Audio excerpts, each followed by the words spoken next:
Hey guys, how you going? Okay, before I start, I just wanted to mention that I don't know what's happening, but the hearts are disappearing. Sometimes when I heart your comments, sometimes I've gone back and it's gone. I don't know what's happening.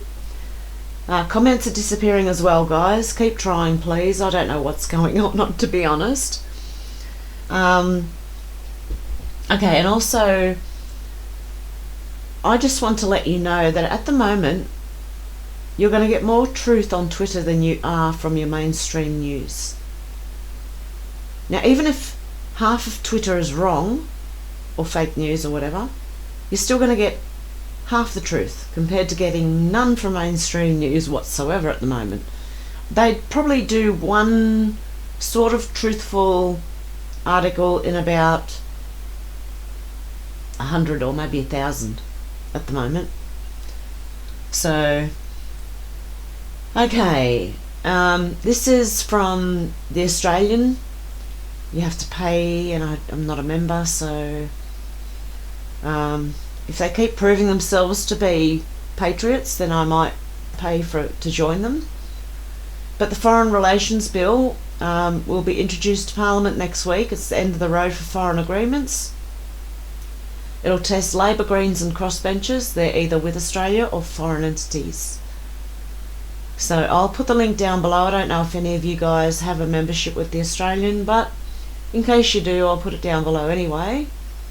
And then there was this from In the Matrix. Despite reports, FBI does not label this group a terrorist threat. So let's go to it. Okay. After Joe Biden's spokesperson Andrew Bates claimed the FBI identified the movement as a domestic terrorism threat, nearly every news outlet ran wild and scrambled to post headlines such as Trump praised the movement, which the FBI says is a terror threat. But unlike the rest of the media, Celeb actually contacted the FBI to see what they had to say about the Biden campaign statement. When specifically asked if that movement was indeed a terrorist threat, FBI's National Press Office shared this statement with Celeb. The FBI does not and cannot designate domestic terrorist groups. The FBI can never initiate an investigation based solely on an individual's race, ethnicity, national origin, religion, or the exercise of First Amendment rights. When it comes down to domestic terrorism, our investigations focus solely on the criminal activity of individuals, regardless of group membership. That appears to be intended to intimidate or coerce the civilian population or influence the policy of the government by intimidation or coercion. It's important to note that membership in groups which espouse domestic extremist ideology is not illegal in and of itself, no matter how offensive their views might be to the majority of society.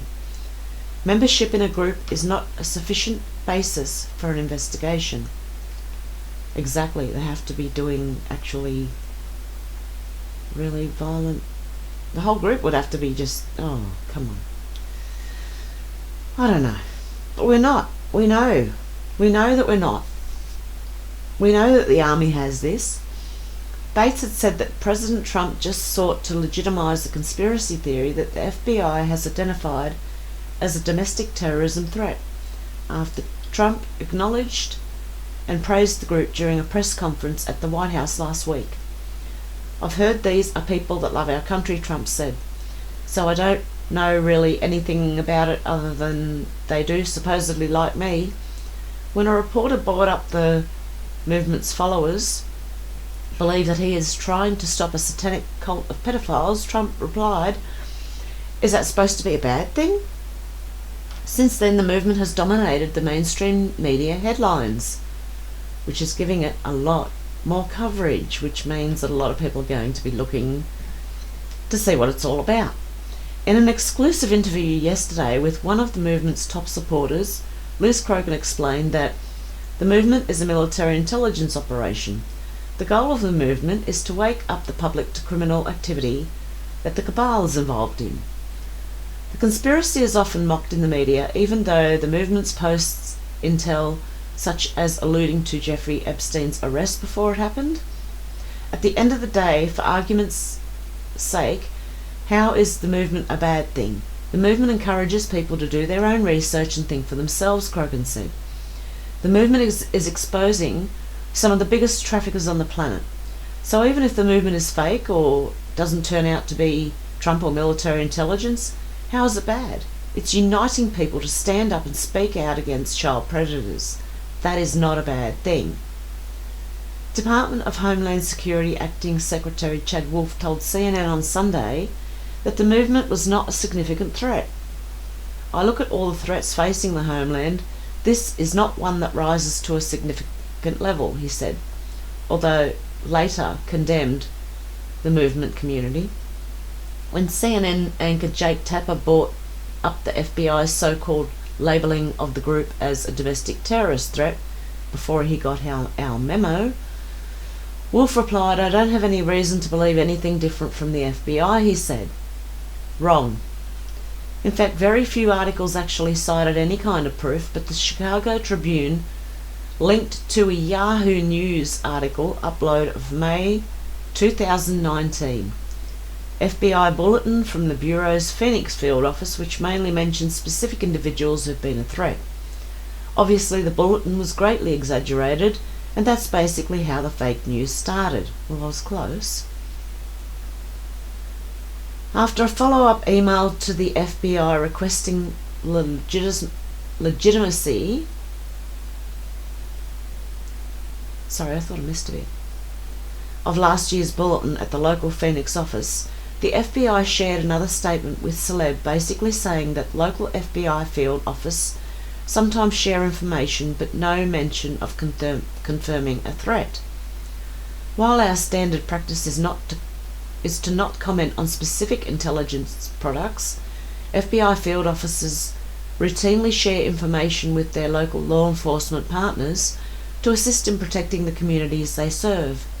These products are intended to be informative in nature, and as such they contain appropriate caveats to describe the confidence in the sourcing of information and the likelihood of the assessment. Additionally, when written at a local level, these products will note that the perspective offered may be limited to the field officer's area of responsibility. We're not sure why the rest of the media didn't confirm the Biden team's statements with the FBI, but hey, we're just doing our job. And that was one. And there is another one, another article that is quite bizarre. The New York Times just published a bizarre pro-minor article. Dear God. According to the New York Times, showing up at the door of a supposed 13-year-old girl's house with a pack of condoms on your person is perfectly acceptable behaviour and should entail no legal consequences whatsoever.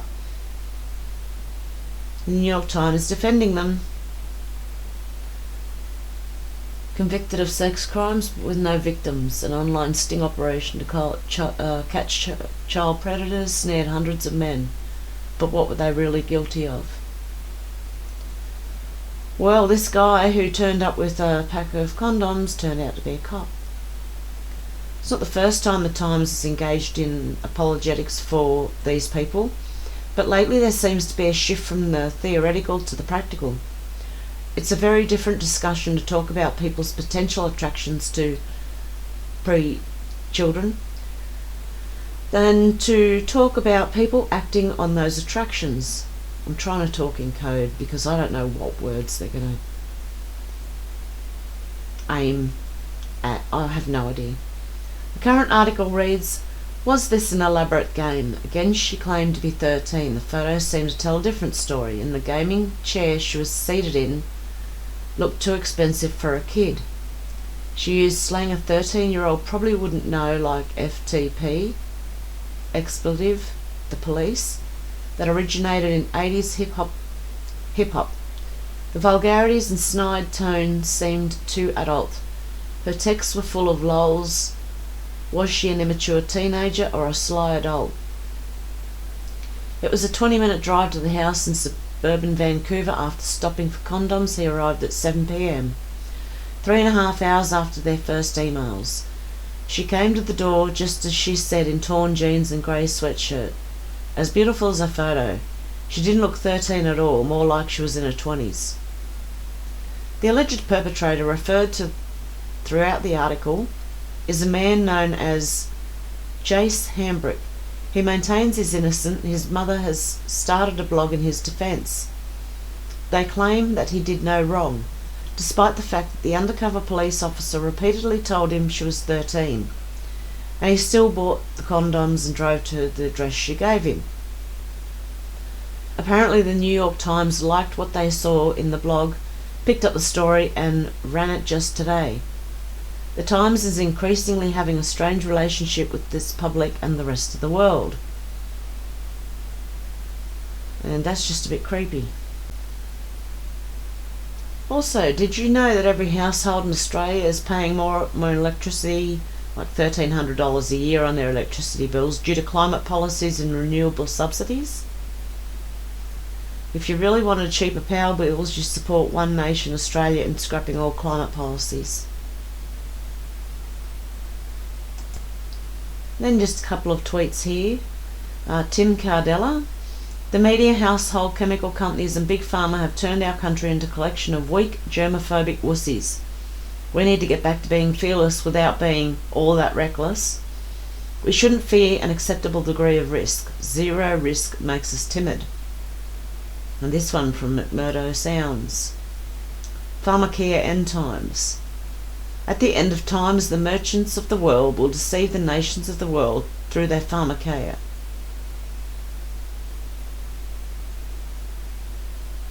And look at this, from Zero Hedge. A Mali coup leader is a US trained military officer. And this from Corey's Digs. I'm super busy working on part 2 of the report I dropped last week.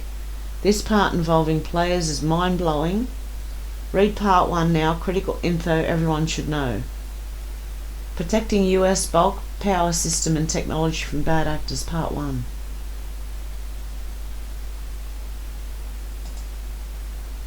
Let's have a look.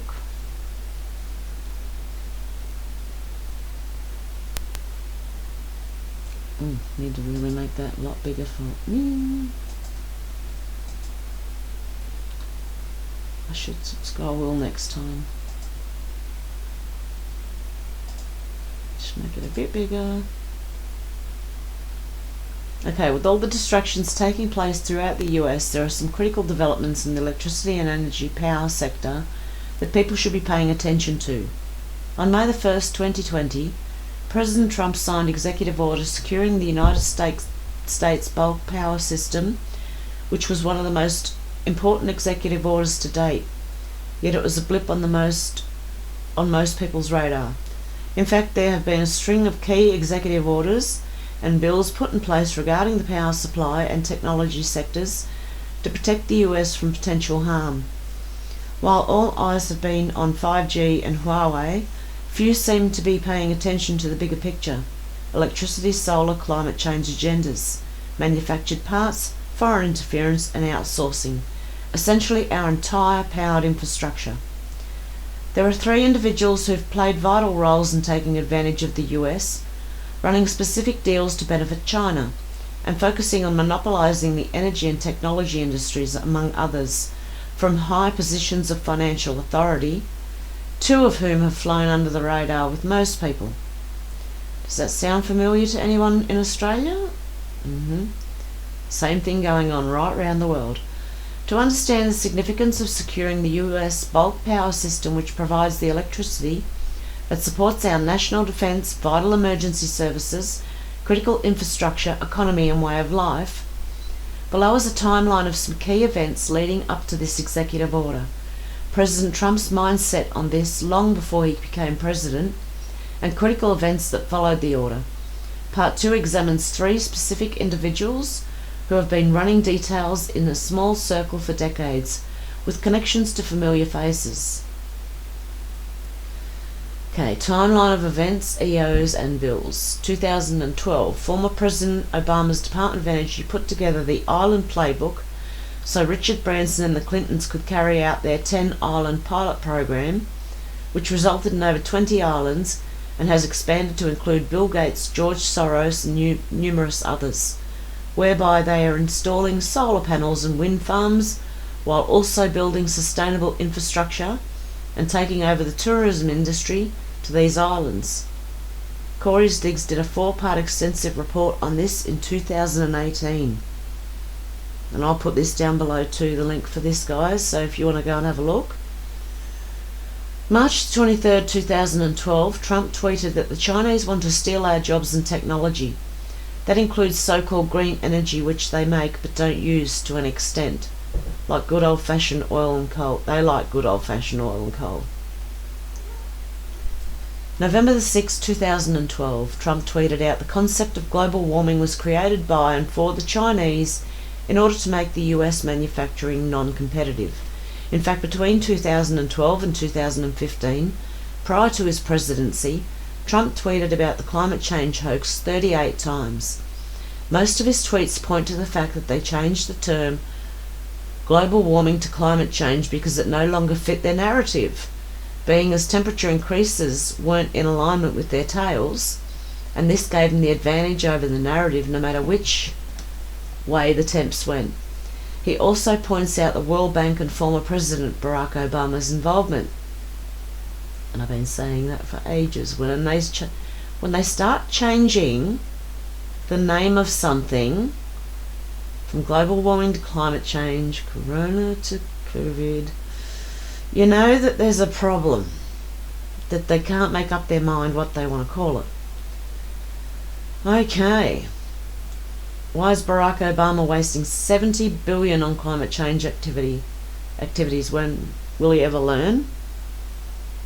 Solar corruption. And there's links here too, guys, so link to the full article he included in his tweet. In the loan from the DOE, the project summary lists the owners as Bright Source Energy, NRG Energy, and Google. What the hell's Google got to do with it? Between 2010 and 2011, a DOE financed 5 of the world's largest concentrating solar power projects during the Obama administration. Towers of Power, LPO investments help utilities scale solar reach new heights in the American Southwest. And it's got the projects here. It's all solar projects. So it's got the Crescent Dunes, Genesis, the Ivanpah, Mojave, Solana.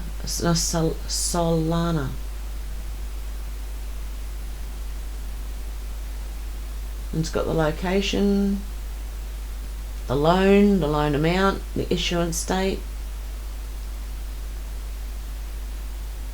the concept of global warming was okay. The World Bank is tying poverty to climate change, and we wonder why international organisations are ineffective. And these are like from Donald Trump in 2013. The Chinese talk of climate change and carbon footprint but don't clean up their factories, but they sell us the equipment to clean up ours. China loved Obama's climate change speech yesterday. They laughed. It hastens their takeover of us as the leading world economy. December the 18th, 2013. John C. Beale, the EPA's leading expert on climate change and highest paid employees, was sentenced to 32 months in federal prison for lying to his bosses and alleging he was a CIA spy working in Pakistan. Apparently he told this lie for 13 years and would disappear from work for months at a time while collecting a paycheck, under the guise of working for the CIA. Who knows what the real story is here, but the moral to the story is that this was their lead guy on climate change, and Beale stated that he did it for simple greed, a sense of excitement, and that it was like an addiction. June 1st, 2017, President Trump announced the US withdrawing from the Paris Climate Accord. January 22nd, 2018. Oh, my mouth's not working today. President Trump imposed a 30% tariff on all solar equipment made abroad. The 4-year tariff would reduce annually until it reached 15% in its 4th year. November the 1st, 2018. The Justice Department launched the China Initiative to counter Chinese national security threats by prosecuting trade secret and intellectual property theft, hacking and economic espionage between 2013 and 2016.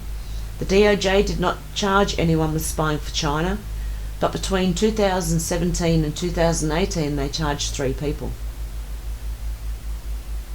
And then nothing in there. March the 6th, 2019, the World Bank Group announced a program to fast-track the adoption of offshore wind energy in developing countries. The World Bank and IFC will be helping with technical assistance to develop a pipeline of projects ready for investment. A large amount of projects are already planned in Europe, China and the United States.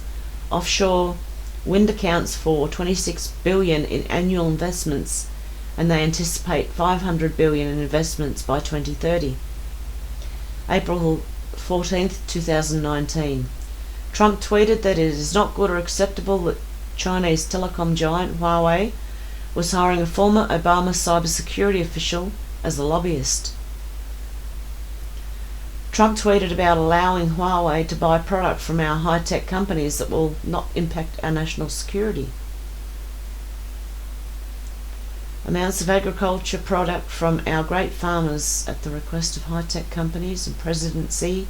I agreed to allow Chinese company Huawei to buy a product from them which will not impact our national security. Importantly, we've opened up negotiations. Trump called for the World Bank to stop loaning money to China the day after the World Bank had adopted a plan to aid China with $1 to $1.5 billion in low-interest loans annually through June 2025. Wow.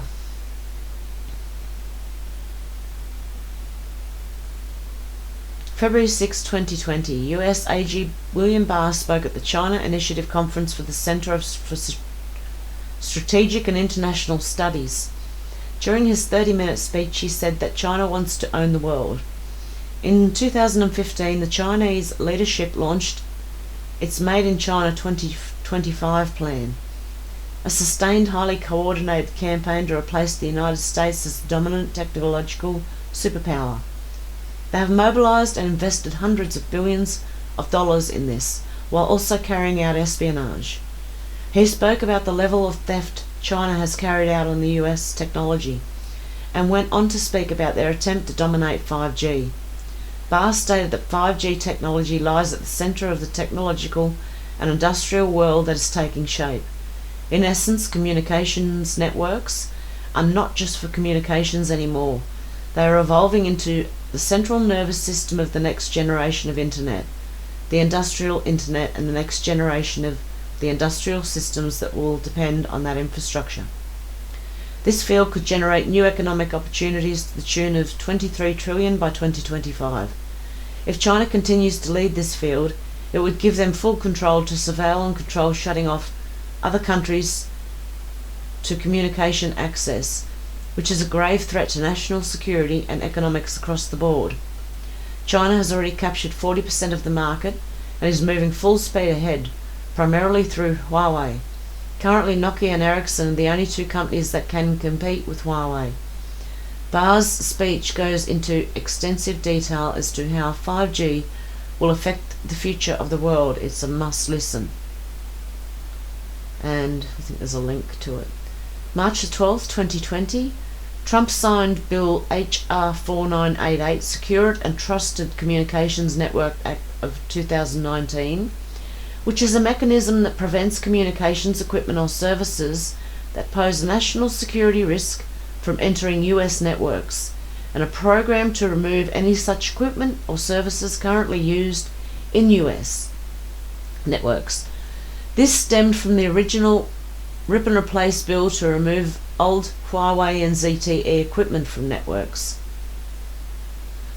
Could that be what they were doing in schools at the time when we were shut down? It was removing all of it. Trump signed an executive order to establish the Committee for the Assessment of Foreign Participation in the United States Telecommunications Service Sector. Yeah, you can tell me if you think that could it be why people seem to think that they were installing 5G, but perhaps they were removing parts of equipment from Huawei and ZTE.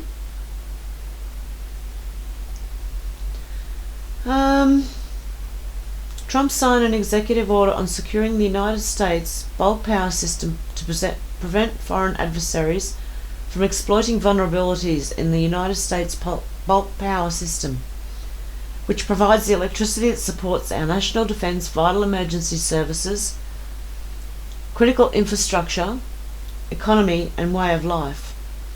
The order goes on to state, to address this threat, additional steps are required to protect the security, integrity and reliability of bulk power system electronic equipment used in the United States. In light of these findings, I'm going to have a break. I can't stop laughing. Hang on. Okay, I'm having one of those moments, when you shouldn't laugh, but I don't know why. It's not funny. It's because I keep saying polk instead of bulk. In light of these findings, I hereby declare a national emergency with respect to the threat to the United States bulk power system, and breaks down new regulations being implemented. I said it right that time. Oh my goodness. The order also makes clear that the heads of all agencies, okay, I'm reading words that aren't there now, including the Board of Directors of the Tennessee Valley Authority, shall take all appropriate measures within their authority as appropriate and consistent with applicable law to implement this order.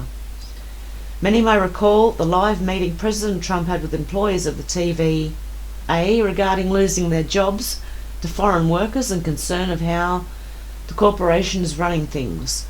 On August the 3rd, President Trump announced he had fired the Tennessee Valley Authority chair and stated that the chair was hiring foreign workers and replacing long-time employees while earning $8 million annually.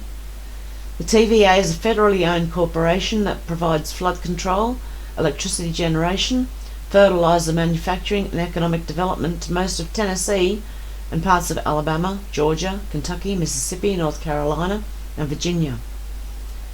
The same day, Trump signed another executive order aligning federal contracting and hiring practices with the interests of American workers, which requires all federal agencies to complete an internal audit to prove they are not replacing qualified American workers with people from other countries. Prior to this order, the TVA had announced it planned to outsource 20% of its technology jobs to companies in foreign countries, and that's what we all need this back in our own countries. The US Senate approved new legislation that will require Chinese companies to submit to an audit that can be reviewed by the Public Company Accounting Oversight Board, which is the non-profit that oversees audits of all US companies seeking to raise money in public markets.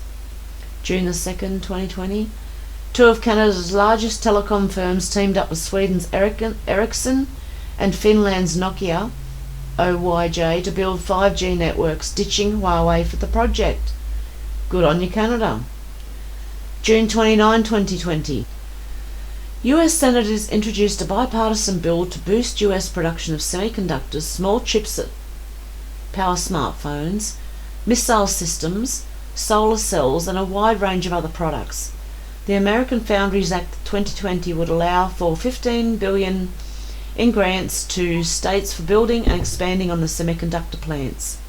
With the Chinese Communist Party's continued efforts to dominate the rest of the world's microelectronic industries through theft and coercion, it's critical that we work swiftly to strengthen domestic production of semiconductors and maintain our strategic competitive edge. Senator Jim Risch from Ohio said. July 14th, 2020, the UK announced their decision to remove all Huawei 5G kits from networks by 2027, and mobile providers are banned from buying new Huawei 5G equipment. July 30, 2020, President Trump's Department of Energy recovered $200 million in taxpayer funds from a 2011 $1 billion loan by the Obama administration to a solar power plant in Nevada that was deemed obsolete before it went online. It is clear by all of the actions above that President Trump's administration is strongly focused on protecting our power grids, parts that are imported for various power supply components and telecommunications, building up manufacturing of power supply components in the US, 5G due to national security though. There are arguments made over the safety of people's health around 5G, and of course climate change strategies. Sometimes everyone is so focused on their immediate needs or endless distraction they don't realise the threat to one of our most important necessities, electricity. There is a lot happening behind the scenes with battles on every front. This is one battle that the Trump administration is taking very seriously and would appear to be making all the right moves. There are three key players that have long been involved with the energy and technology industries, two of whom are from China and have flown under the radar. The agencies, organisations and individuals that are affiliated with and doing business with these three is quite revealing, and some of the deals that have been made are shocking.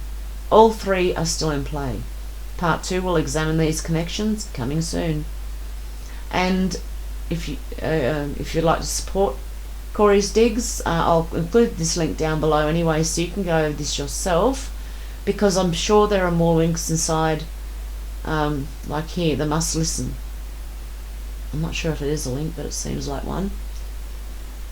Okay guys, well I'll leave it there for tonight. Let me know what you think down below. There seems to be a bit of good news coming around, so that's something. Better than nothing. And we're just waiting for the bigger news to start dropping, because once it does, it's going to be overwhelming. Okay guys, have a good one. Bye.